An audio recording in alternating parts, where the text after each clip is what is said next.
continuamos con el debate y quería preguntarle a Roberto concretamente, ¿qué variables, qué cuestiones hay que tener en cuenta como para catalogar un edificio, un área como de valor histórico, valor patrimonial?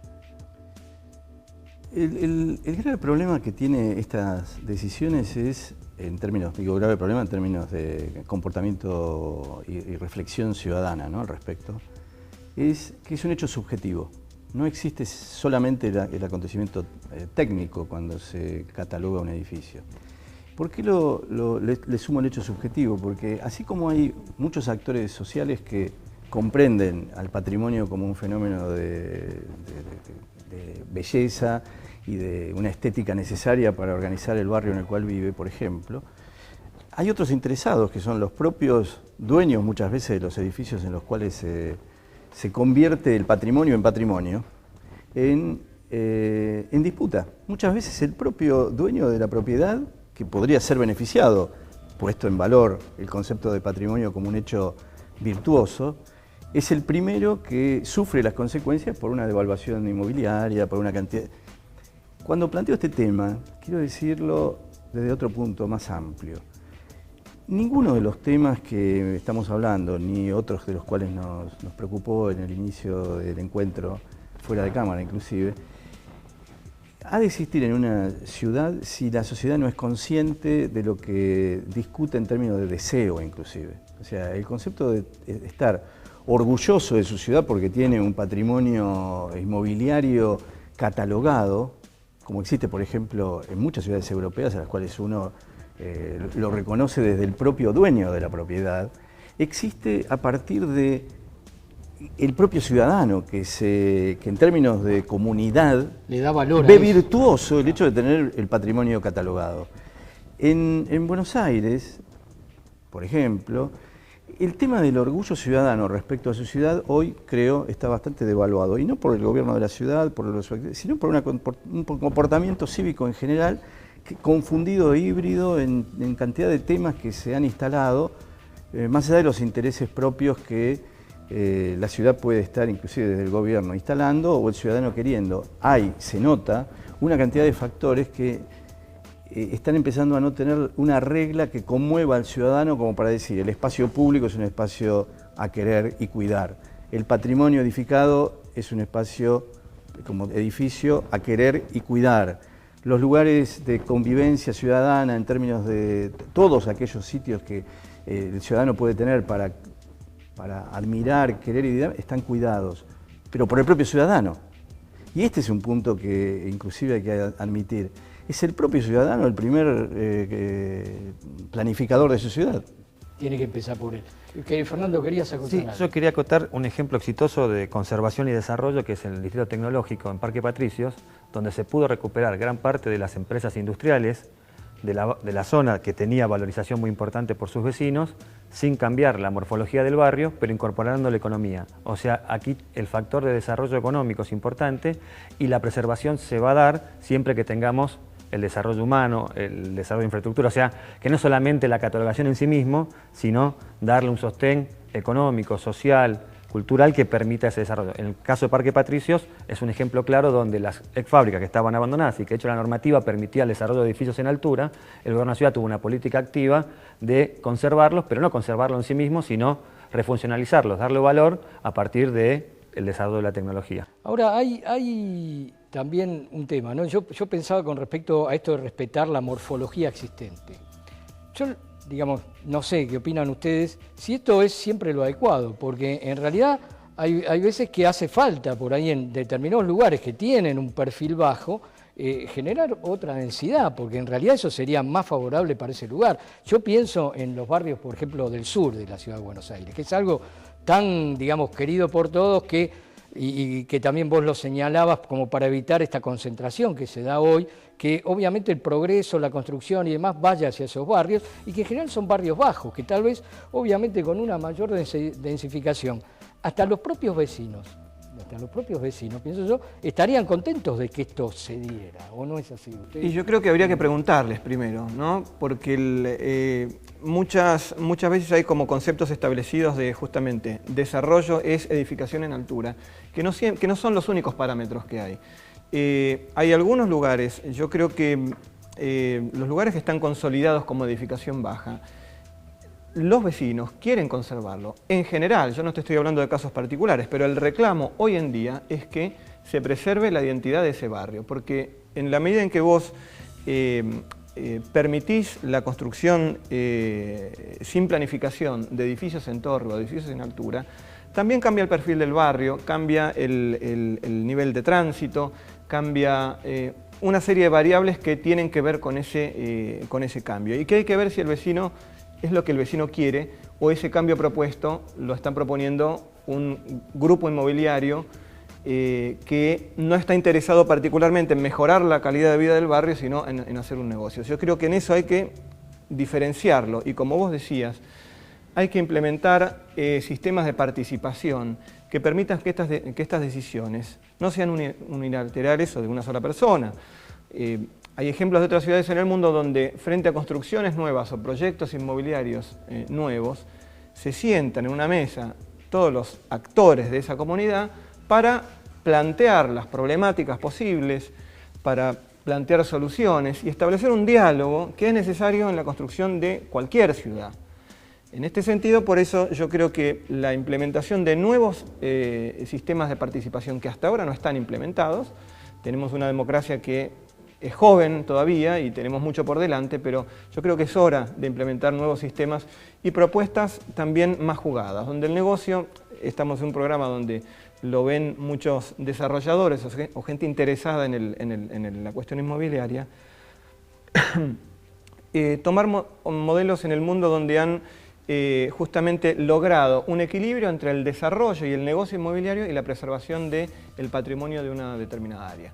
En Buenos Aires yo creo que no existe un caso, bueno, vos mencionabas lo de Parque Patricios. Y podría mencionar el barrio Parque Leonardo Holberg, donde ahí se discutió durante 3 años, donde participan hoy como veedores las asociaciones vecinales, los que habían tomado esos predios porque iba a ser una autopista, y donde se decidió una morfología media a baja que mantiene la morfología del barrio. Así que yo creo que hay experiencias que van ese camino donde hay un desarrollo inmobiliario, pero hay un desarrollo humano porque la gente ahí está conviviendo distintos tratos sociales, nadie fue echado de ese lugar, sino que conviven en el mismo barrio. O sea, me parece que hay ejemplos exitosos de ese tipo de planificación. Por supuesto que después hay que llevarlo a una escala mayor y nosotros estamos trabajando en las cuestiones técnicas del código urbanístico, donde empieza a aparecer esas cuestiones, pero me parece que hay casos que van mostrando que es posible un desarrollo de ciudad y un desarrollo armónico y donde la participación sea real y se pueda dar. Ahora también prolongar el debate eternamente, eso también no es perjudicial para el desarrollo de la ciudad, porque también, ¿no? El salto social importante que ha de tener seguramente este problema, y en el caso de Buenos Aires es evidente que lo va a tener no solamente en este, sino en muchos temas, inclusive a nivel de país, no es el tema que estamos tratando solo de Buenos Aires, hay muchas ciudades que tienen este mismo tipo de conflicto, es cuando la ciudadanía y sus gobiernos no se encuentran enemistados en términos de intolerantes, de debates, discusiones y conflictos que finalmente terminan en una cautelar y finalmente no se hace nada.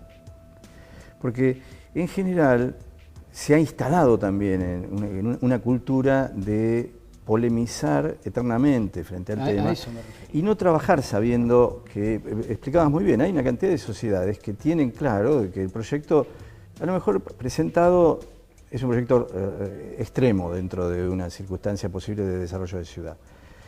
El debate y discusión está implícito en el proceso de gestión, pero se sabe que en el tiempo de debate, discusión y circunstancias que se dan, técnicas inclusive al respecto de esos proyectos, se sabe que en un determinado tiempo el proyecto se ha de construir.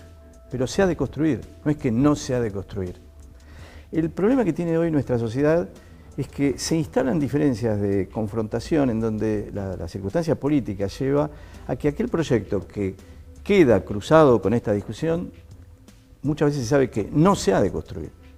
Por lo tanto, queda un hecho anómalo, vacío. Inclusive en muchas circunstancias demuestran que la ciudad tiene como vacíos urbanos en espera de que alguna vez llegue un proceso de transformación o de regeneración cuando se lo necesita. Porque no es solamente que el proyecto de desarrollo inmobiliario es un proceso de especulación inmobiliaria. No, es un proceso de desarrollo, de inversión, de transformación y de sinergia social.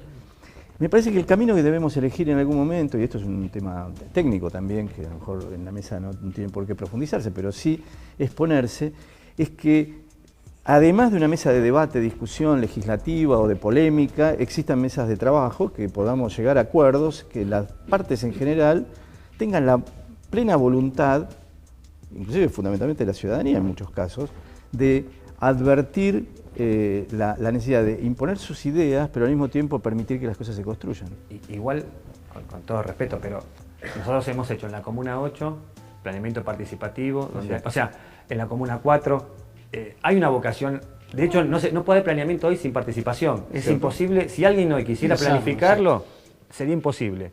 Y lo que yo hablaba, y me parece que es el punto, es la tensión. Lo que no podemos dejar de decir es que siempre va a haber tensión entre una preservación, la cantidad de espacios verdes, que es una discusión muy rica que está teniendo la Ciudad de Buenos Aires. Y nosotros sobre eso planteamos un modelo territorial, que es un pensamiento estratégico de la Ciudad de Buenos Aires, donde aparece el tema patrimonial, donde aparece el tema del espacio público, donde aparece el tema del crecimiento hacia el río, o cómo habría que ser. O sea, me parece que nosotros hemos planteado una serie de discusiones respecto al futuro de la ciudad, hacia dónde tiene que crecer esto que yo decía. Si crece solo en 12 barrios tenemos un problema. Si crece más equitativamente y si crece en áreas, como decía él, hoy la ciudad tiene unos cuantos vacíos urbanos que en algunos casos hubo acuerdos parlamentarios para salir, pero requieren grandes acuerdos, que no es muy fácil en la política actual, que permitan ese desarrollo equilibrado. Nosotros en las leyes últimas que han salido de Liniers, Palermo y Caballito hemos puesto los lineamientos del modelo territorial y el modelo de edificación sustentable, o sea que aparezca también el tema que hoy requieren también los vecinos de la sustentabilidad ambiental,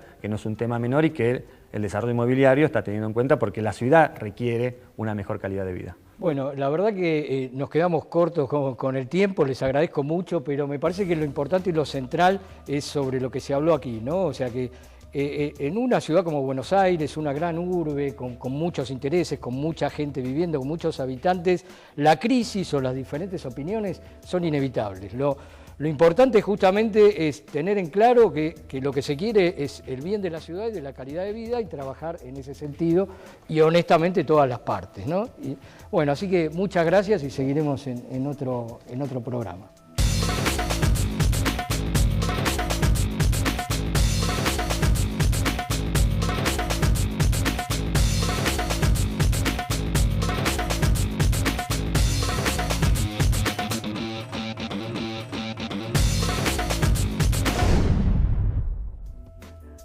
Veamos la segunda parte de la entrevista a Carlos Páez Vilaró en el parador de Landford en Punta del Este.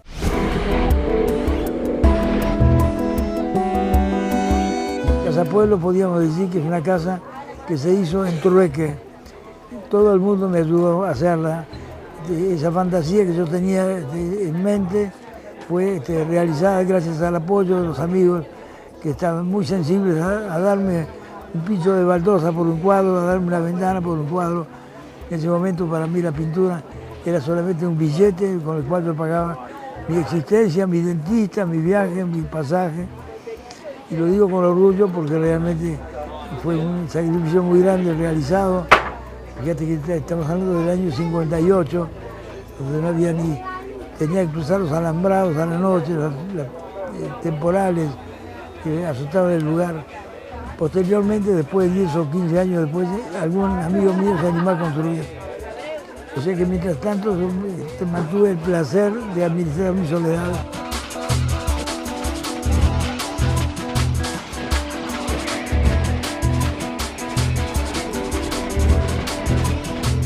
¿Y cómo ve usted Uruguay?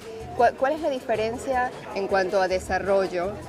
Obviamente es notable, pero ¿cuál cree usted que va a ser el futuro de Uruguay en ese sentido?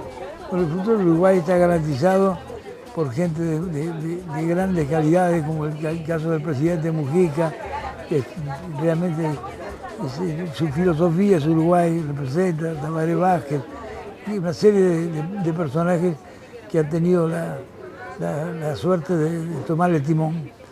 Y yo creo mucho en este país, es un país de gente buena, casi que te diría que lo más importante no es la geografía natural, sino la geografía humana. Por donde tú quieras pasear, tú también eres venezolana, te vas a dar cuenta de que en cada hombre hay una sonrisa para recibir.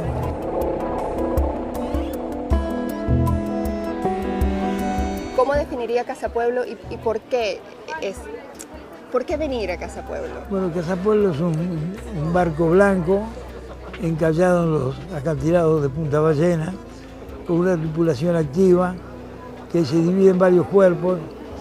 Esos cuerpos tienen un aspecto de museo, donde yo exhibo mis obras, tiene una parte de enseñanza de pintura a los chicos cuando vienen en invierno, por ejemplo, pasan 300 colegios por invierno que vienen a dibujar en el lugar. Actualmente también vienen los jóvenes a discutir sus problemas esenciales y todo eso a mí me hace muy feliz.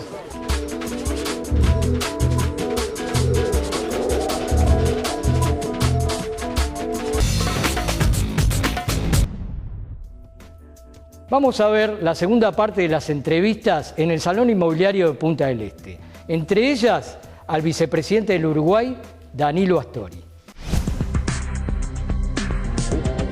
Nos encontramos con el señor Danilo Astori, vicepresidente de la República Oriental del Uruguay. Señor Astori, ¿cómo está? Muy bien, muchas gracias. Estábamos escuchando en su intervención, en esta inauguración del CIPE, sobre la economía y los motores de la economía uruguaya. ¿Usted nos puede profundizar en esos dos motores del que estuvo hablando? Sí, son la inversión y las exportaciones. Para un país abierto al mundo, de pequeño tamaño físico, con un muy buen potencial interno como Uruguay, constituyen los motores más sólidos que se pueden pedir.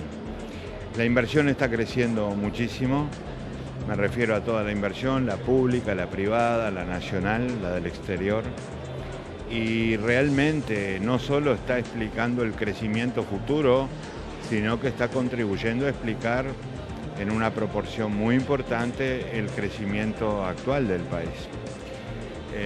Entonces, creo que hay que cuidar mucho esta evolución, sobre todo cuidando a su mamá. La mamá de la inversión es la confianza. Y la confianza se construye con reglas de juego estables, con instituciones fuertes. Y por eso digo que hay que cuidar mucho esto, ¿verdad? Y el otro motor son las exportaciones, que tiene mucho que ver también con lo que estamos viendo hoy aquí, porque en el Uruguay han venido creciendo más que las exportaciones de bienes, las exportaciones de servicios. Y están jugando hoy un papel central, un papel fundamental. Y los servicios turísticos son una parte absolutamente relevante de los servicios que en general exporta el país. Son servicios tradicionales, pero tienen un peso enorme en los resultados de la economía. Y eso está asociado a lo anterior, porque el servicio turístico está asociado a la inversión inmobiliaria, a la llegada a Punta del Este, a la elección de Punta del Este como lugar de segunda residencia, por ejemplo, cosa que también, objetivo que también hay que fomentar. Así que por estas razones, en suma, es que explico que esos son los dos grandes motores de crecimiento uruguayo. Nos encontramos con Néstor Strix, director de la empresa referente en el mercado, se llama Waze, Strix Waze, que nos va a comentar un poco sobre los nuevos emprendimientos que vienen en camino. En general, digamos, seguimos desarrollando emprendimientos de alto nivel aquí en Punta del Este, pero lo novedoso, como te comentaba, respecto a este año es que en Montevideo estamos haciendo y desarrollando el Hyatt Hotel en un lugar privilegiado, y como nuestros clientes y amigos regionales a veces pasan por Montevideo pero no paran a visitarnos, lo que hicimos fue una movida importante y trajimos Montevideo a Punta del Este. Interesante. Néstor, ¿cuáles son las perspectivas que ustedes tienen para este año? Nosotros, nuestros inversores en Argentina siguen siendo fieles, siguen estando enamorados de Uruguay. Conocieron y fueron siempre habituales de Punta del Este, descubrieron Montevideo como una plaza de todo el año. Por eso, digamos, esa movida de traer el Hyatt de Montevideo a promocionarlo aquí a Punta del Este fue un éxito, porque encuentran en él una oferta a la medida de la demanda actual. O sea, hoy el mundo y la región en particular sigue siendo, transitando un periodo positivo en lo económico y buscando canalizar esos rendimientos en bienes inmuebles, y en ese sentido Uruguay es una plaza segura donde poder colocar su dinero, y en particular ofrecerles nosotros un producto combinado como el Hyatt, que es un edificio, son apartamentos que se venden, pero es un producto combinado de venta y de renta, porque si bien tú compras y tienes un bien inmobiliario que respalda tu inversión, al momento de hacer entrega de la propiedad, en vez de tener expectativa de pagar gastos comunes, tenés una expectativa de una renta.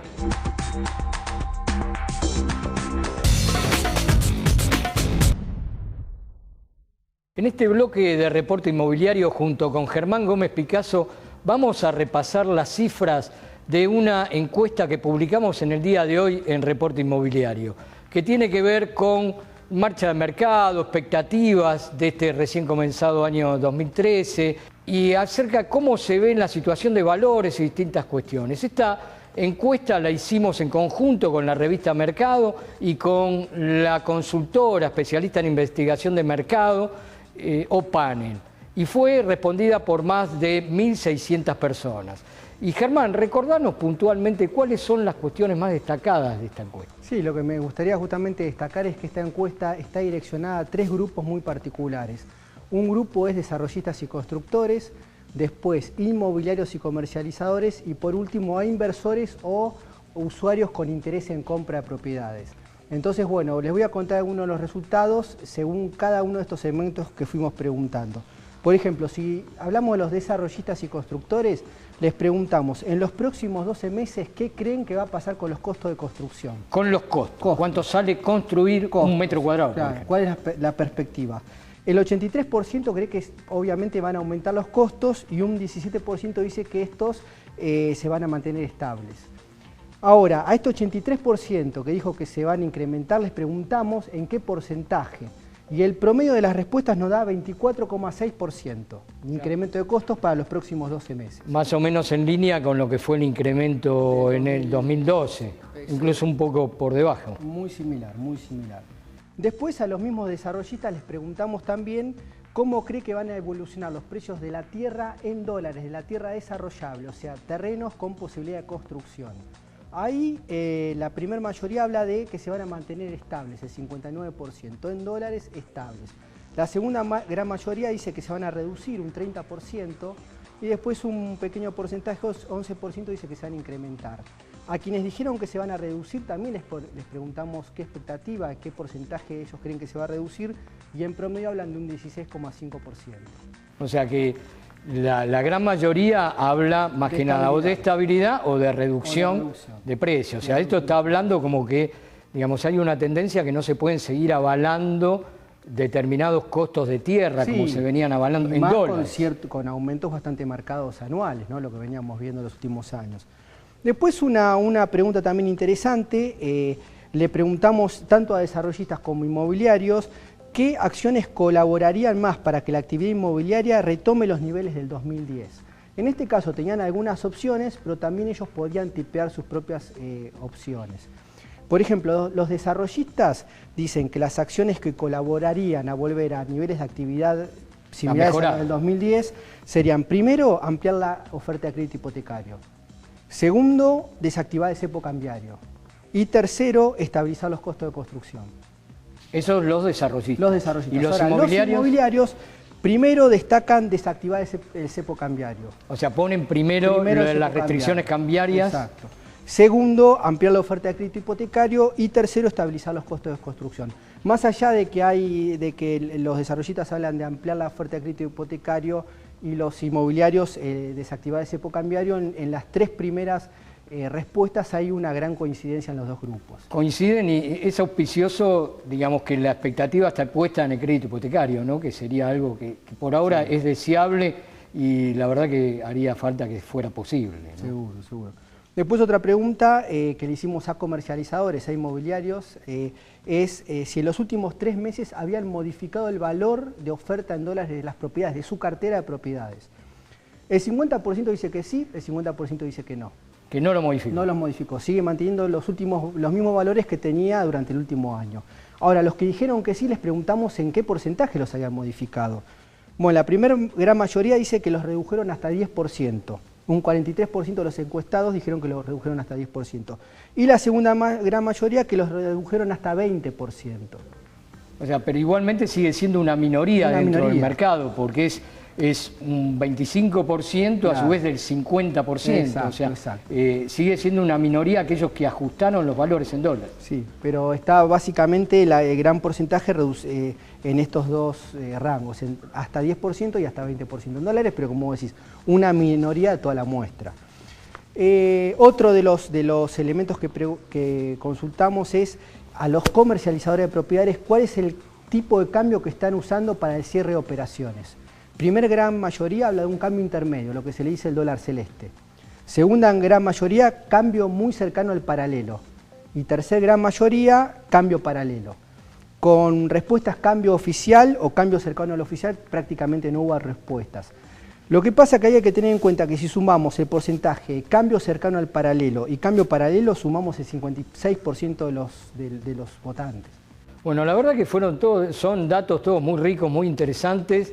Y bueno, la encuesta fue más larga y hay otros datos también mucho más ricos que se pueden ver directamente en el portal. O sea, el producto que está buscando el inversor, qué tipo de producto, en qué zonas, es una encuesta realmente muy interesante, sobre todo para desarrollistas y constructores, ¿no? Bueno, vamos a seguir en este segmento de Reporte Inmobiliario en el Desarrollador, como siempre, brindando datos, información, estadística y datos duros que sirvan para la toma de decisiones en los negocios inmobiliarios.